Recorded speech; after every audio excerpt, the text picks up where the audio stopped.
Hello, my name is Lucas. I am 30 years old. I live in Mexico. Susan? I sound like a scratched record. It's the same thing every single time. It feels like I'm reading a hospital form, not talking to a human being. I'm sitting right here next to you, and I can almost feel that tension, Lucas. But you know why you feel like a scratched record? It's because you're playing the same old song that everyone else is playing, right? Exactly. It's boring for me, and I can see it's boring for the other person too. But I don't know what else to say. My English is basic, so I go back to what is safe. It's frustrating.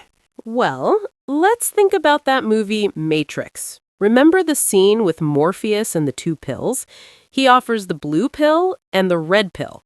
Most students choose the blue pill without knowing it. Oh, I love that movie. So in my case, the blue pill is the textbook script. My name is I am from. Exactly. The blue pill is the illusion of safety. It's easy to memorize, but it keeps you inside a simulation. You're not communicating, you're just repeating data. And the problem is, nobody connects with the database. That is a powerful way to put it. So what is the red pill of introductions? Is it more grammar, more complex words? Because that makes me even more nervous. No, Lucas. The red pill is reality. It's accepting that communication is about connection, not perfection. When you take the red pill, you start to see the code of the conversation. And the first part of that code is the first impression bias. First impression bias. That sounds serious. Is that why I feel like people are judging me in the first few seconds?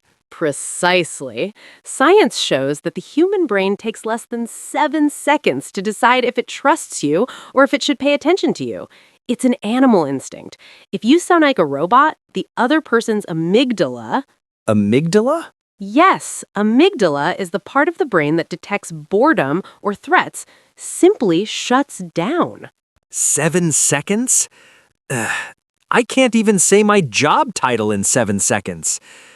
So if I sound like a scratched record, their brain just stops listening?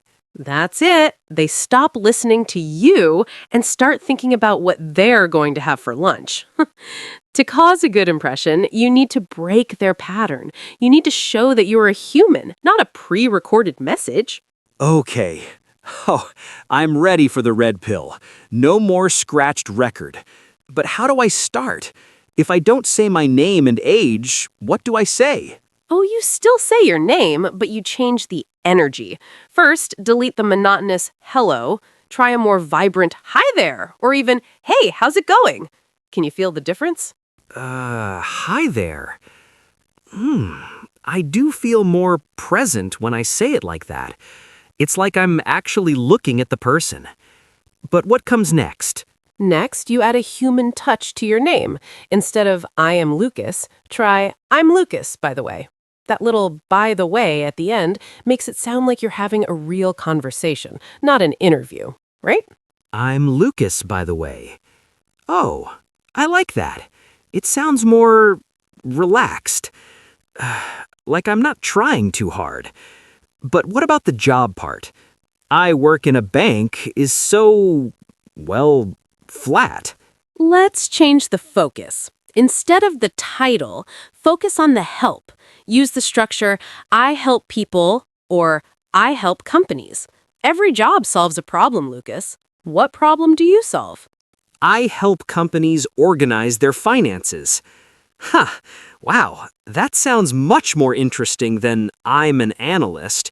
It sounds like I have a purpose. You just hacked the first impression bias. In 7 seconds, you gave your name, your energy, and your value. How does that feel? It feels surprisingly good. But Susan, what if I'm in the middle of this beautiful introduction and my mind goes blank? That's when the scratched record returns because I'm afraid of the silence. That's where we build your safety net. let's talk about how to survive when your English runs out. Ready? Yes, please. Because that mental blank is like a blue screen on a computer. Everything just stops. How do I stay in control? You stay in control by accepting the silence and using wild card phrases. Think of it as a safety net in a circus. If you fall, the net catches you and the show goes on. Your first rope is sorry. Sorry? That's it? I usually say what, but I always feel it sounds a bit aggressive. It does. What can sound like you're impatient, but sorry with a rising intonation is polite. It signals a technical issue with the connection, not with your brain. If you need more, use, could you repeat that, please? Could you repeat that, please? That's much better. But Susan, what if the person repeats it and the problem is still my vocabulary? What if I hear a word that I never heard in my life? Don't try to guess, Lucas. That causes the biggest mistakes. Use the structure, what does blah blah blah mean? Replace the placeholder with the word you heard. Asking the meaning of a term is a sign of engagement, not weakness. What does this term mean? I was always afraid to ask because I thought it looked unprofessional. But now I realize that even in my own language, I ask when I don't know a term. Precisely. The failure is not knowing the word. The failure is pretending you understood and making a wrong decision based on that. Another thing, manage your silence. If you need a few seconds to process, use, that is a good point. Let me think. That is a good point. Let me think. These natural pauses give me a breather. I feel like I am gaining time to organize the next step.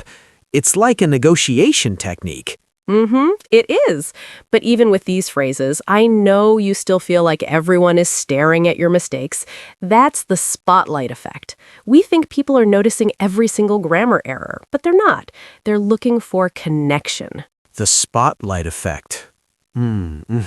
So I'm wasting energy on something they don't even see. That's a relief. But how do I change the focus of this spotlight? By moving from the what to the why. People don't just want to know your title, they want to know your purpose. This is the emotional anchor. It makes you memorable. Ready to stop being a scratched record and start building your own narrative? Okay, Susan. I understand the why, and I have my safety net. But how do I put it all together without sounding like a TV commercial? 30 seconds feels like a very short time. It is short if you try to say everything, but it's a lot of time if you focus on the essential. Let's build your elevator pitch in 3 levels. Ready? 3 levels. Like a video game. Start with the easy one, please. My confidence is still under construction. Level 1, the casual coffee. Imagine you're in line for coffee here in Mexico City. Someone asks, "So, what do you do?" Try to use your I help in a relaxed way. Let me see. Hi there, I'm Lucas. Well, I help people protect their money. I'm a financial analyst, by the way. How was that? Good, but you forgot the emotional anchor. Why do you protect their money? Try, I help people protect their money because I believe everyone deserves a secure future. Wow. I believe everyone deserves a secure future. That changes everything. It stops being about numbers and starts being about people. Let me try again. Go ahead, Lucas. Hey, I'm Lucas. I help people protect their money because I believe everyone deserves a secure future. It's nice to meet you. I felt much more myself. Perfect. Now, level 2, the professional meeting. Here, the spotlight effect is stronger. You need to be more precise. Use I specialize in instead of just I work with. I specialize in financial risk. I help companies organize their finances to grow faster. That one was harder. Was my pronunciation on specialized okay? A bit stiff, but the clarity was great. Remember, if you freeze on a difficult word, use your safety net. Say, sorry, let me rephrase that, and move on. Sorry, let me rephrase that. I like that. It gives me the right to make a mistake without losing my professional tone. And level 3, what's the final challenge? Level 3, the high-pressure networking. This is when you have 15 seconds and you want to leave an impression. Use your why right at the beginning to create curiosity. Okay, here goes. I believe finances should be simple. That is why I help companies grow as a financial analyst. I'm Lucas, by the way. What about you? Amazing, Lucas. You ended with a question. That's a conversation starter. You threw the ball back to the other person. I noticed that when I ask, what about you, the pressure leaves me. Now the spotlight is on them, not on me. What a relief. Exactly. You stopped being the student who answers questions and became the professional who leads conversations. Can you feel the difference in your mindset? I can, totally. I'm not worried anymore if I said 30 perfectly. I'm worried if the other person understood my value. Susan, this was much more than an English lesson. Because English is just the vehicle, Lucas. Connection is the destination, and you just learned how to drive. But an introduction is only the beginning, right? Yes, Susan. The introduction opens the door, but then the conversation moves to our daily life, our routine. That's another challenge.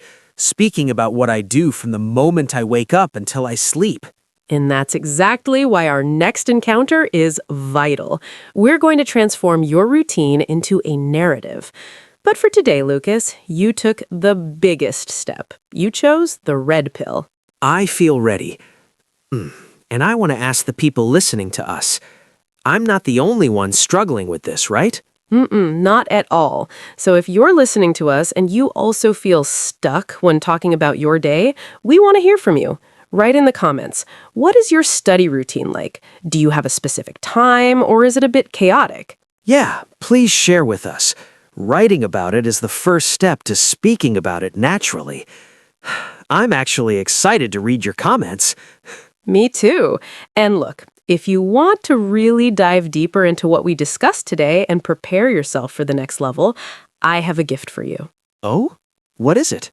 I made a complete video that can help you improve your English, and it's appearing on your screen right now, or it's appearing there for you.